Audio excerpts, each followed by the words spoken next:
Hello and welcome to this week's episode of the Prenton Preview.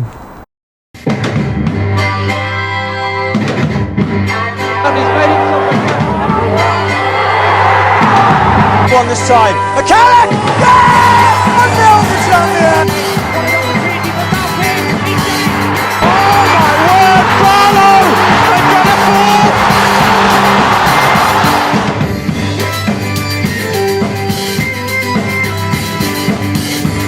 Colin Jennings, James Norwood!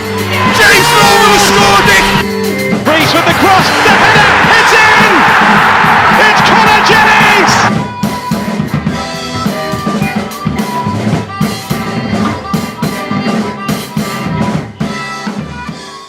Coming up on today's episode, we get the highlights from Wednesday night's FA Youth Cup game against Fleetwood. We get the opposition view from Crawley fan Stephen. We have a compilation of some memorable FA Cup moments. We go inside the campus to see how the lads are preparing for Saturday's game against Crawley, and we get the pre-match thoughts of Mickey Mellon and Jay Spearing. Before we get into our first team's FA Cup action, let's take a look back at our Wednesday night's game as our under-18s played Fleetwood Town in the first round of the FA Youth Cup. Is now delivered into that penalty area zone. It's a decent ball, but headed away by Johnson. I just saw the fire, to be fair. It wasn't a guess. Oh, he's mistimed that one, and it's a chance for Tranmere Rovers, which is taken by Sam Taylor. Got to say, you've got to react to the striker, to anything that comes in the penalty area. And Tranmere's got a 1-goal to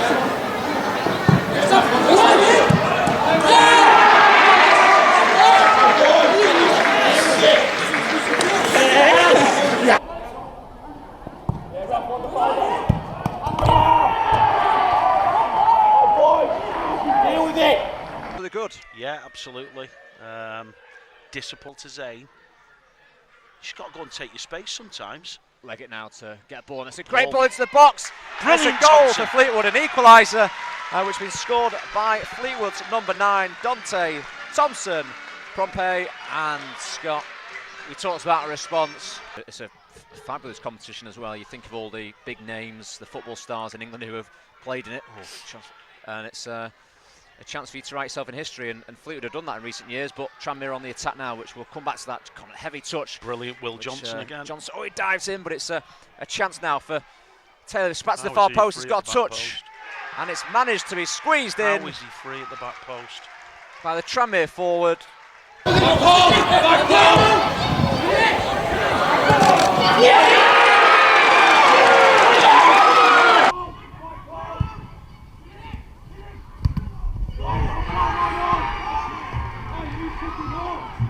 Again, we don't have numbers on the short, so I have to turn around. Number 14, it's that man. Someone said in the chat that he might score the winner, but he did say overhead kick. It's Blake. Bang Boos. It's going to be a chance here. You've got to put it in that danger area. It's a strike at goal, which could easily beat the goalkeeper, but it does! Wow! Well, there's a story. Kyle King with the goal for Fleetwood to make it 2-2. Still finds the man in the middle. It's not cleared away properly. It's fallen for the striker. It's a great save by the goalkeeper, but on the rebounds, Tranmere score their 3rd goal of the game. You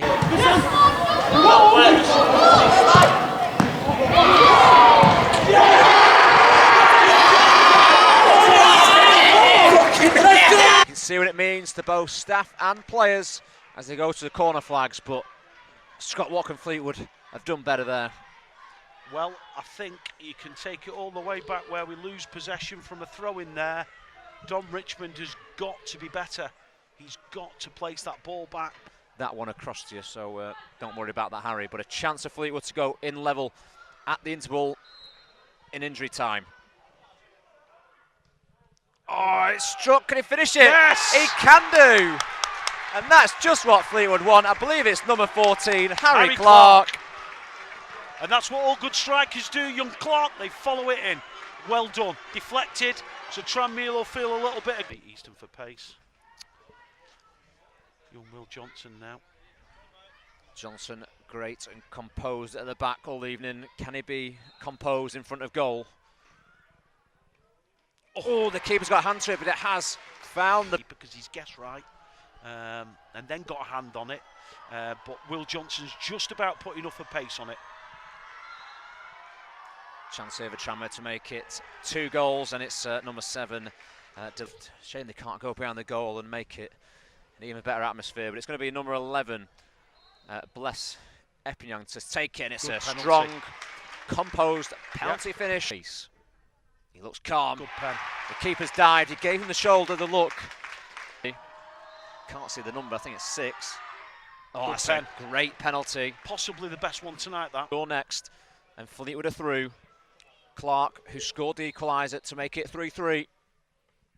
Yes! Get Fleetwood up, H, my boy! are through. We've already faced Crawley Town once this season, but I caught up with Crawley fan Stephen to get the opposition view. So today I'm joined on opposition view by Crawley fan Stephen, and he's agreed to talk to us ahead of our first round FA Cup match this Saturday. So thank you, Stephen. Thanks for coming on. Thanks for having me along as well. Appreciate it. I think we should just talk about the FA Cup as a whole, sort of to start with, before we go on to the game, actually, because I think, it's a competition that for clubs like us, it can be magical at times, can't it? And we can have like big games in the cup, big good cup runs. What about as a Crawley fan? Like, what's been your like favourite cup run, or have you had any good cup runs in the recent years that are memorable to you? So obviously there were a couple that happened in the early 2010s. There was 2011. It was when you had when we won the conference title. Then we got to the 5th round and played Man United at Old Trafford, and then we hit the bar at the last minute of the game, which meant that would have taken us to a replay. So yeah, but that was quite amazing, because it was the first time in, I think it was 17 years that a non-league club had got that far in it. And then the year after that, we also reached the 5th round then, and then that was when Stoke beat us. Yeah, Stoke beat us that season. Yeah, but then I'll say probably, to be honest, favourite run was probably last season's one, arguably, just because there was, but especially the Torquay match in the first round, where it was just like the roller coaster. We were losing 2-0, then we conceded in the last minute. I thought that was us out, got us back to 3-3. Then we went 5-3 down in extra time, and then I thought, oh, that's sort of gone. But thankfully, the boys managed to put it back, and we ended up going through 6-5 in the end. But then, obviously, I don't know if you remember, there was the Leeds match that happened in January as well. And that was quite amazing, especially because I thought it was the kind of thing that we all needed, really, because of how dodgy COVID was at the time. And and all that, but especially I think like the first goal with Nick Cerullo, he scored a great goal, and that was just a fantastic moment. Also, like for him as well, like I definitely recommend you look up his story and how he got into football in the first place. I'm sure you'd find it inspiring. Yeah, lucky enough, I've become quite good mates with him recently as well. So but that's really nice. But yeah, it's just so brilliant to see him doing so well after what he's been through, really. So I think you've touched on it there, some moments in the cup, like, coming back from goals down. And I think a lot of people now, think that the FA Cup, like it's sort of a bit of a redundant competition, and like it's not got the same sort of weight that it used to have. But I'm of the view that I still love the FA Cup days. I think the magic it can bring is unbelievable. What's your opinions on that? Do you still think that the FA Cup is important and should be considered important? Personally, I still think it's best domestic cup competition. Even like cup competition in the world, and I actually prefer it to the Champions League, to be honest. Just because the fact that how it just shows how anyone, like any footballer up and down the country, it gives the opportunity for them to possibly fulfill their dreams and play against the best players in the world. For example, look at what Marines players last season would have experienced playing against Tottenham Hotspur with Gareth Bale and Dele Alli, and like seeing Jose Mourinho turn up at their grounds and in the away dugout as well. So yeah, but I think for me, it's definitely if you're looking at domestic cup competition, I think I don't think there's anything like the FA Cup. I think the only one that I would say maybe slightly matched, maybe the Scottish Cup, somewhat just for its history and all that. But I think for me, the FA Cup, brilliant competition, love it. And you see the things that happened as well. You were talking then about Marine and everyone got involved in that game, didn't they? And they bought tickets and stuff like that. And I just think it's amazing how it's still got that magic there, I think, and people come together for it. And I think it is great, and you have some amazing experiences and memories, don't you? And I love the competition. I think it's fantastic. Looking ahead to our game on Saturday, what are you expecting from the game? We've played each other already this season. Yeah, indeed. Yeah. What are your expectations, first of all? I wouldn't be surprised if there are a couple of changes that are made to both teams, considering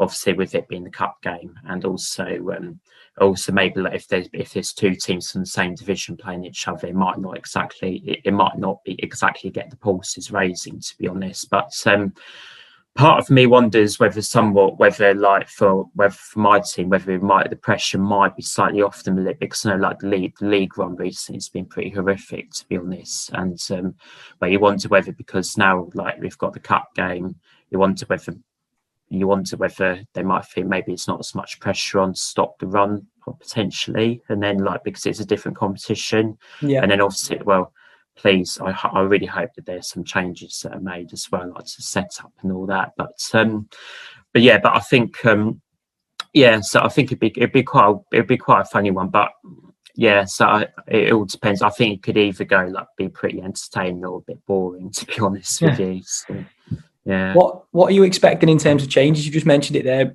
You're expecting some. Are you thinking that he might play sort of do you think he might change it entirely and sort of rotate and play players that really haven't been involved in the league, or are you hoping?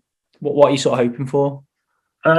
Well, I'm just kind of hoping more just for some sort of because I know the last especially after what the last few matches have been like, I just kind of hope for something a little bit more dynamic, I'd say. And then maybe I think especially the midfield, I'll say definitely we need to. There's a couple of things that might change here. I don't know whether he'll play Glenn Morris in goal, or whether he'll bring one of the other guys. Personally, I would rather that Glenn Morris plays, just because without him we would be in big trouble this season, definitely. And then I think and also I would imagine Appiah would play as well, because he's on a great run of form at the moment. But but it'd be interesting to see what happens. We've only got. I worried that we I think it was last Saturday, we only had one centre back on the pitch because Joel Lynch got sent off, and so I don't really there's a couple of them where I don't really know what's happening at the moment. I know one guy, he's Jordan Tunnicliffe, he's out injured probably until Christmas from what I've heard, but but it seems a bit odd at the moment with centre backs and injuries and that kind of thing, to be honest. So I think it's going to be interesting as well, because like you say, you've not been on the best run of form. So I think you've lost your last 3 games, but then we're in a position where we've lost our last 2. And so I think we've lost 6 of our last 7 in all comps. So really, yeah. So it could be interesting to see, how both teams attack the game. It'd be good for both teams to get a result, because obviously a result in the cup could then, you take that run of form on into the league, and especially in a league like ours where everything is so close and things like that. One cup game, one good performance could change things and could turn things around for both teams. So I don't know what to expect in terms of what strength team we'll put out. I'd like to think we'd play a team that'll win the game, and we attack the game. But you never really know. In terms of this season for you, have you got any standout players that we should sort of look out for? I'd mention obviously Appiah's been on a very good run lately, and he's he's been the only player that's actually scored for us at all in the last month or so. So but I think he's got something like 6 goals in his last 7 games, something like that. So but he's doing pretty well. Like I've mentioned, Nick Cerulli, he's a very exciting player. So who I really rate him. Like he can definitely come up with magic, with a great moment, and he's very quick. But I think apart from that, at the moment, unfortunately, I think some of our players are pretty out of form. I mean, not all either injured, like Jordan Tunnicliffe. I can't wait for him to come back, to be honest with you. Probably, I reckon the reason why the form has been so poor lately is because I don't think the manager really has any sort of system in place. To be honest, I think sometimes that he never takes the blame. He never takes responsibility whenever things aren't going to plan. So quite often he tends to either blame the referee or the players as well. And and I've noticed especially defensively, the same mistakes keep getting made again and again and again, and and it seems like for me it's not really doing you wonder what on earth's been done in the training, to be honest, because I don't he keeps on saying oh we made a mistake, but he doesn't seem for me he doesn't seem capable of solving the issues. So so to be honest, personally, I think if we lose this game, I think he has to go. To be honest with you, mate. I think in the last time we played, was it Peter Clark, our centre back, who scored both? So we can't defend set pieces. Oh, don't get me started on that. We've had seasons where it feels like every corner we concede results in a goal, and I think it's the worst. It's the worst thing when you can't seem to defend a free kick or a corner. But I think we do have, with Peter Clark and Tom Davis, we do have really capable goal-scoring centre-backs, which is good to see. They attack the ball. They want to make every ball theirs. And I've never really seen the desire in that in two centre-backs to get to everything as much as they do. And it is really refreshing to see. But like you say, we do struggle to score a lot of the time from open play now, and from I want to see more in terms of the strikers scoring goals, midfielders scoring goals, and it's definitely going to be an interesting game. I think we're taking I think at the minute we've sold 100 tickets anyway, so there should be a few. Yeah, there should be a few going down there. Is there any place you'd recommend for food or drinks for the game if you're travelling? Yeah, so well, actually, I don't actually live in Crawley myself, so but normally what happens that when I go there, I tend to normally just go straight to the ground. There's a bar there, it's called the Reds Bar, which is where a lot of the fans all congregate before the game, and then actually when you go into the town centre, it's just normally it's normal fare. I know there's the Wetherspoons there. Obviously there's a few restaurants as well, and some place you'll kind of normally find. Yeah. Amazing. Well, thank you very much, mate, for the chat. It's been really interesting to get your view and to see sort of what you've got to say about the game. Year after year, the FA Cup brings its magic, and results like this prove it. Let's take a look back at some other amazing moments from throughout the years. Parkinson in space. Faced by Unsworth. Back out to Flynn. Yates arrives. Oh, yes!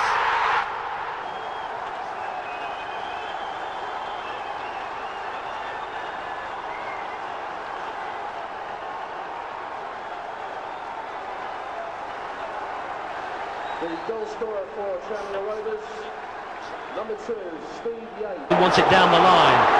Rideouts trying to make a position in the middle. Kumas. Oh yes! That's what he's all about! Jason Kumas with an absolute sparkling goal.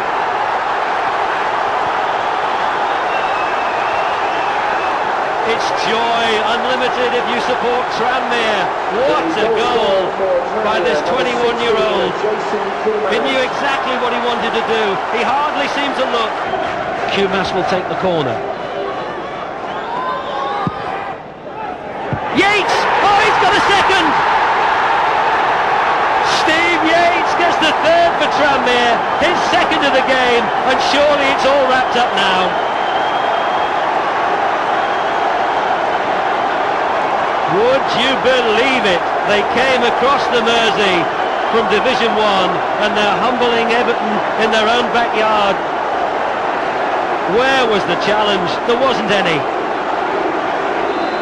The goal scorer for Tranmere. Paul Jones in goal for Southampton has hardly been troubled as yet. Here's Parkinson. Oh, it's gone right through, and Tranmere have pulled one back. And is that a goal for little Andy Parkinson, the former Liverpool apprentice? Kumas with the corner. Right out! They have scored! It's 3-2, and Tranmere are anxious to get on with it. 71 minutes gone, and Rideout, the former Everton player, with his second goal of the night, has put this cup tie back in the balance. There was no challenge on Rideout. It was a simple enough header in the end. Tranmere goals. Here's Parkinson. Good ball in. Rideout again! It's 3! It's a hat-trick for the Tranmere man in just over 20 minutes. And Southampton can't believe this. 3-0 up at half-time, and we've got a level game. And Paul Rideout has scored all 3 for Tranmere. His first hat-trick since he played in Italy over a decade ago. Nothing that Paul Jones could do about it. Wonderful cross from Parkinson. Rideout indicating where he wants it. Headed out by Richards. Still pressure in that goal. Stuart Barlow! Oh, Tranmere in front, would you believe it? The second half substitute, with 7 minutes left, has put Division 1 Tranmere into dreamland. And Stuart Barlow's goal is the winner. And Southampton become the 7th Premiership club to be put out of a major cup competition by Tranmere in the last 18 months. Martin is caught in possession again, Ian, and that's twice now, 3 times now. And Martinez caught in possession. Dardy's there, down he goes, and it's a penalty. Swansea City's own making, really, not for the first time against Roger Freestone.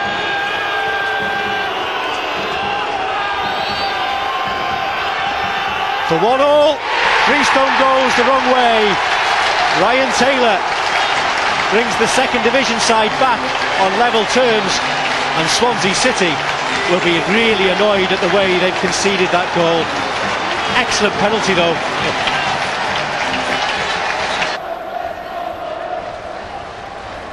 Hugh strikes it well. Oh, what a goal! What a screamer!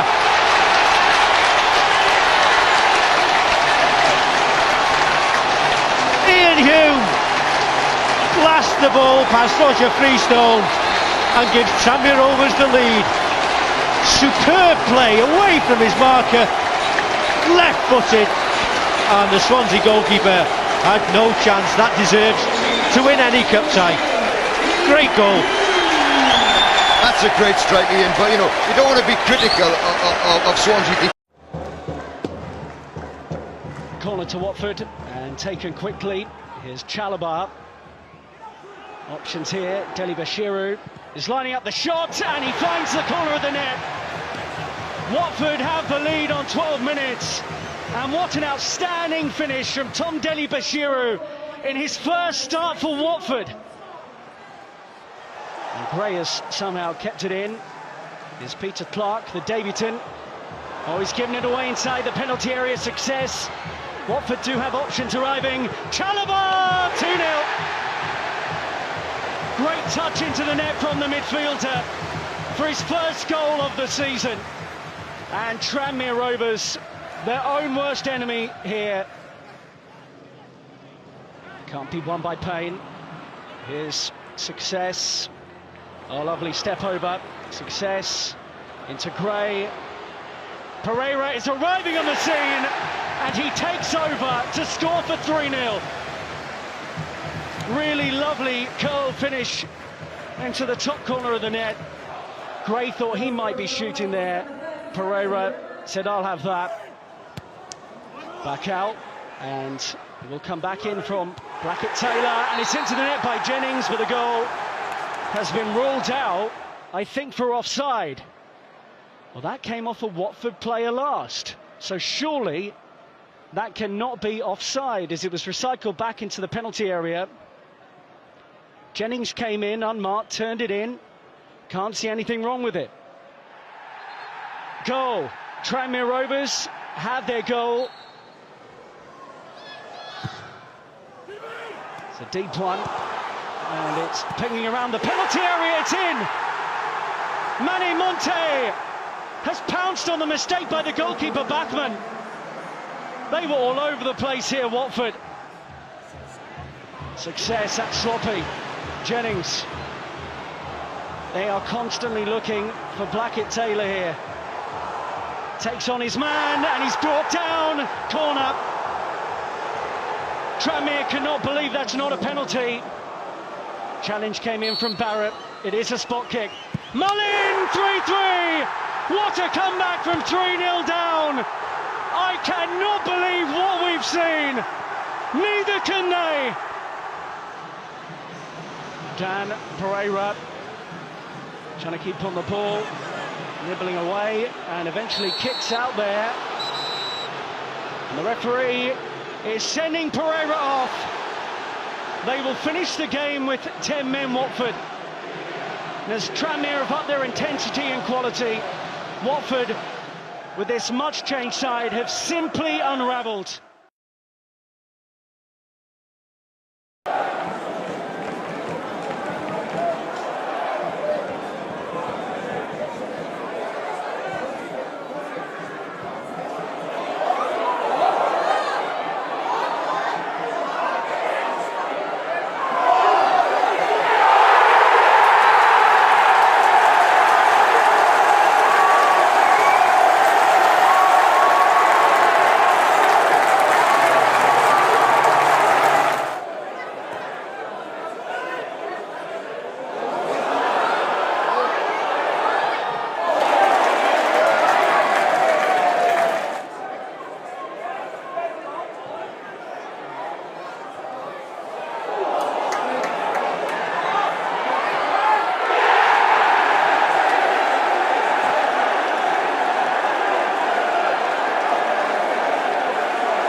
Loads of amazing moments there, and I'm sure loads of you watching were at those games.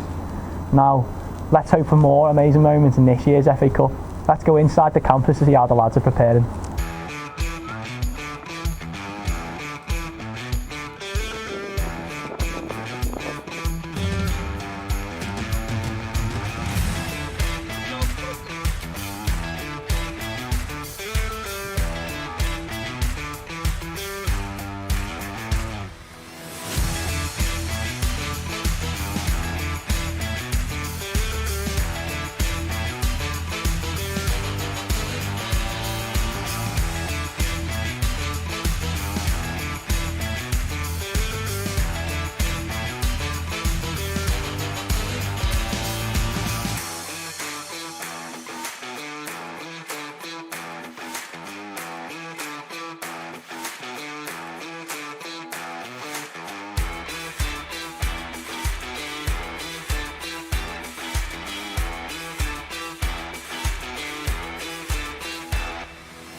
It's a long trip down to Crawley this weekend for Nicky and the lads. Let's see what they're thinking ahead of the game. The standards and the levels of the things that we do as a team. So it's not difficult. It's just about getting back and making sure that everybody gets back on their jobs. There's nothing being changed. We've designed a way of playing that we know can get us results. So it was just about that, really, just getting everybody back online, getting everybody organised again and getting the mentalities right and making them sure that they work hard in order to do the things that we know gives us a good opportunity to get results. I tell everybody I'm honest and I don't make up stuff. I feel the responsibility to the Tranmere fans that if I can, I will try and bring them memorable games, moments that make it worthwhile to support the football club. The FA Cup gives you that opportunity to try and create the moments that people will talk about or feel worthwhile to come and watch, and gives you the opportunity to get the big games. The Crawley game is the next game as well, so that's the most important one for us. But I do understand that it is important to try and create value for the Tranmere fan, as in giving them memories. So we will go down to work hard to try and give them some more on Saturday. And that's the way that I always think about it. We have a responsibility to try and do that. We've been very disappointed in obviously what's happened over the last couple of games. I think Northampton was a tight one. I think it was going to be whoever got the first goal might have took the points. But we seem to have obviously conceded and then kind of like got into a lull, which is enough. So everyone has a blip in the season. Thankfully, well, hopefully it's going to be ours early doors in the season, and we need to dust ourselves down, which we have done this week. The gaffer's had us in, he's had us working extra hard. He's not let us rest on our morals, and we're looking for a reaction come Saturday in the FA Cup. I think it is, in my opinion, the best cup competition out there. The history of it, the upsets that you do see in it through all the rounds coming through. It's a fantastic occasion. It's a great weekend. Everyone looks forward to it, and I think everybody wants to take part in it. We would have liked maybe to receive a League One team to test ourselves against a League One side, but listen, we've got a team in Crawley that are going to make it difficult for us, and it's a challenge for us to go away from home, and we want to get ourselves into half the next round. That is all we've got time for on today's episode of the Prenton Preview. But before we go, we are running a competition for the SWA2 to design our Christmas programme front cover. You can find all the details online, and you can drop your entries either into the club shop or via email. If you're travelling to Crawley on Saturday, have a safe trip, and we'll see you next time.